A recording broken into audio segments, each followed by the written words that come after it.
just tuned in, you're listening to The Word on the Streets with JP. I'm your host, JP, sitting with our other host, the co-host, CE. And we have been having a spirited conversation with Jimmy and Melissa Wolfe. Some awesome people. We wish we had you in Grove Park, but okay, so you live way out there, a place that you mentioned, Woodstock, and so yeah, we'd be willing to share you with Woodstock if you'd be willing to commute. I'm just saying. True champions will change. Yeah.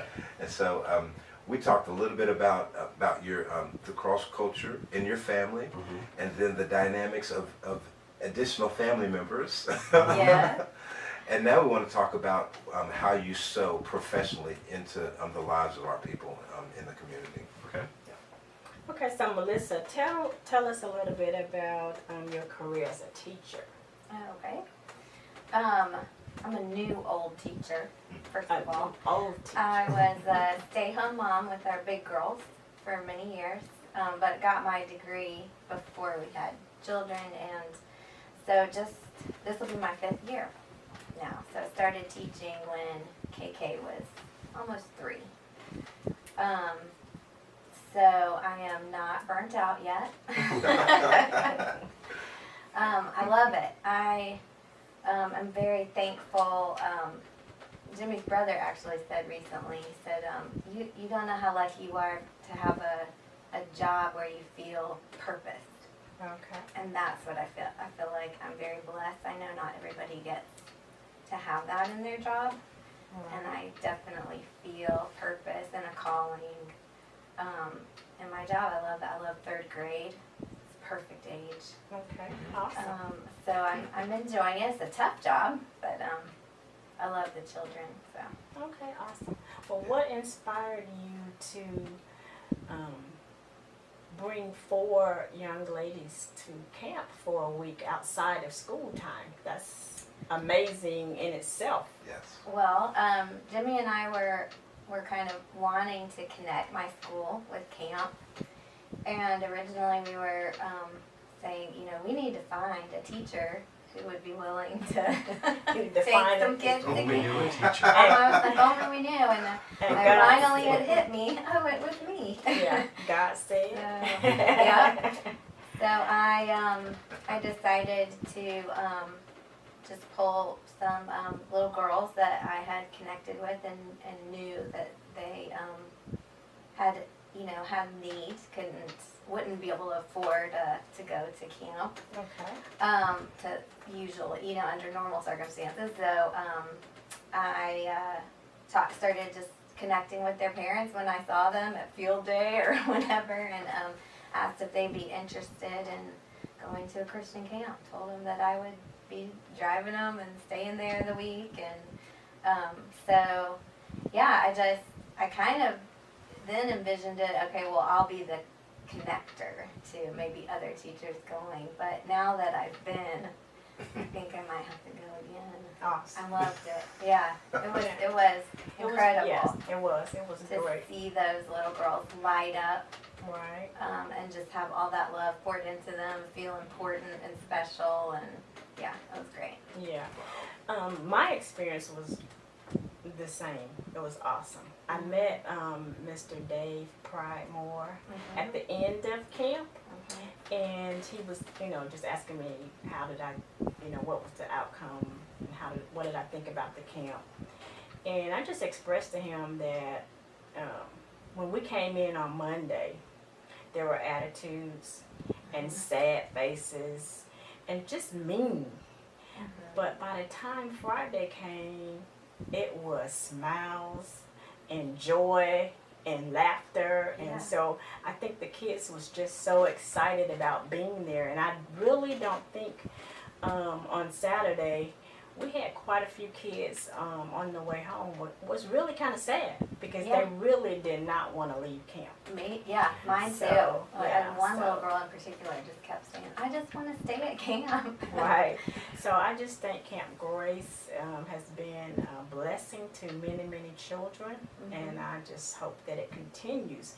So speaking about Camp Grace, we're going to talk with Jimmy, because Jimmy now is has a career Camp Grace. So tell us a little bit about that, Jimmy, and Okay. what's it done for you? Yeah, well, I started with Camp Grace about a year ago. It seemed to bring several things in my life together. It's a camp. Camp Grace is a Christian camp, overnight, week-long camp for kids that live below the poverty line. So kids throughout Georgia, they can't really afford to go to camp. We've got this amazing, beautiful facility, top-notch facilities and experiences for kids where they can go and have the same camp experience that any kid whose parents can't afford to go to camp. We give them that. And Cynthia, what you were saying is, I mean, I want to put you on stage and say, listen to her describe her kids that come on Monday and they leave on Saturday, because we know that when you get kids out of their environment, not any environment, and take them somewhere and that they're more open to hearing from God, they're more open to, and their walls start to come down.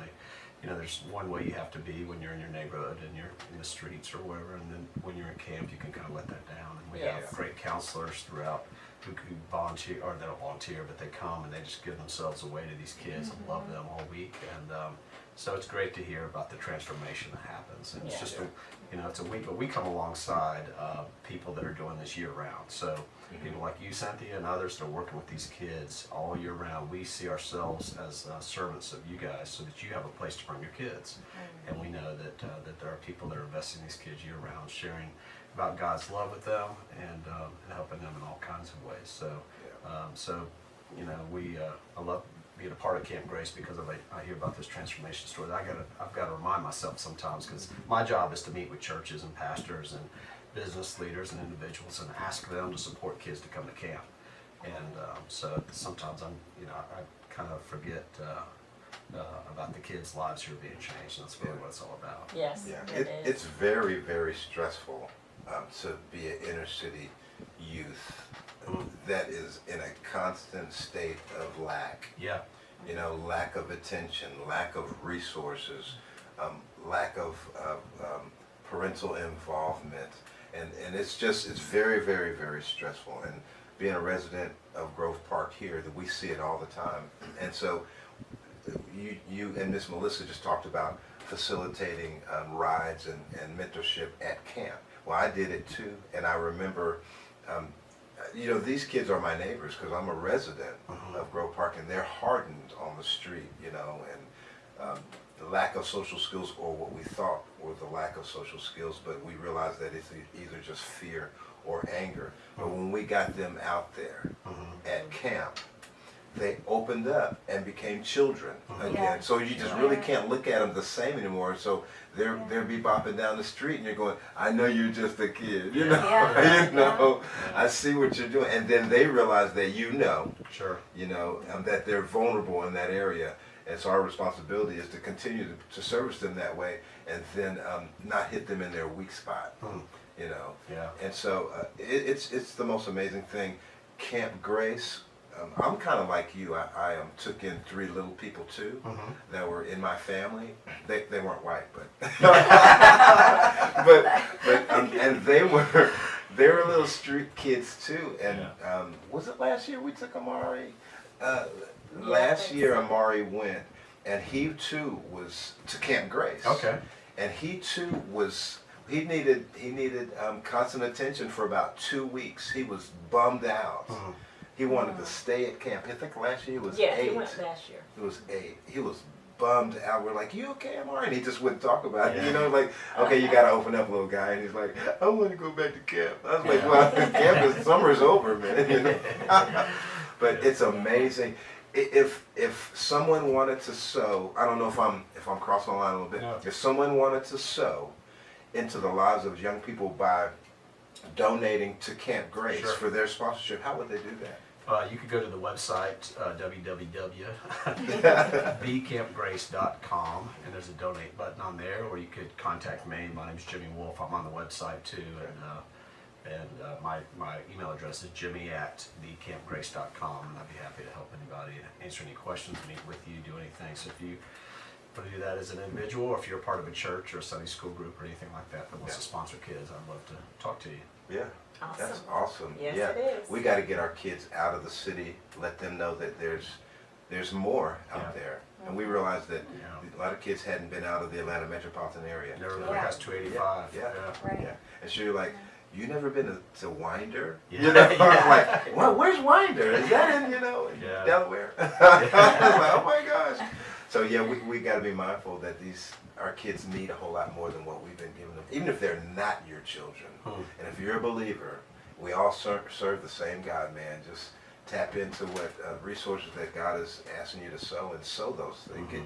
Get those seeds out there, man. Yeah. Do something good for some people. Yeah. Not only do we need to get kids out of the neighborhoods, but we also, I think we need to get people like where I am in the suburbs to get into the city, because Yeah. because this is where Jesus says he is. You know, Yeah. he said, you know, feed those that are hungry and give water to those that are thirsty. You're doing it to me. Yeah. And so we don't Yeah. bring Jesus here. Jesus is here, and we that have more resources, we need to come down here to find Jesus and to Right. be saved from ourself and our materialism. So Yeah. I encourage people to get connected with our urban partners and those that are serving in cities, just to help and serve and to get to know these kids, because your life will change. Yeah. Because you got to know people and got to know some kids that you fall in love with, and you'll find yourself doing things you would never imagine, and picking up kids, and you know, that's what happened to us. Is we just said yes, and all of a sudden our life changed radically 8 years ago because of Benjamin. So That's awesome. Awesome, guys. So I think that concludes our time with you guys today. We have certainly happy that you guys came out Thanks for having to, us. to share your Thank you for story inviting with us, and just love on us a little bit. And we would love to come to the Woodstock area, and We would love that. And you come and eat all your food, Yeah. and bring our children and our grandchildren, That's right. Just come to our house. Come on. and meet Grandma. Oh yeah. Oh, we yeah. we want to meet Yes. Grandma. Yeah. Well, again, if we could give the information for Camp Grace one more time, Yeah. then let's do that, and then we're gonna pray out. Yeah, it's dcampgrace.com. Just on the internet, just go to dcampgrace.com. Okay. All right. Wow. So, in case you just tuned in, you've been listening to The Word on the Street with the JP and CE. And so we've had an awesome time with the Wolfe family today. Awesome champions of change. So if you want to aspire to new heights, you listen to this show Yeah. all the way through. So if you heard something that you like and you want to be on the show, you can definitely reach us at www.reignradioatl.net. That's REIGN. And we'd be glad to look over what you got and showcase you if you're making an impact in the community. And until next week, we want to say we'll see you on the radio. Radio. Be blessed and be a blessing.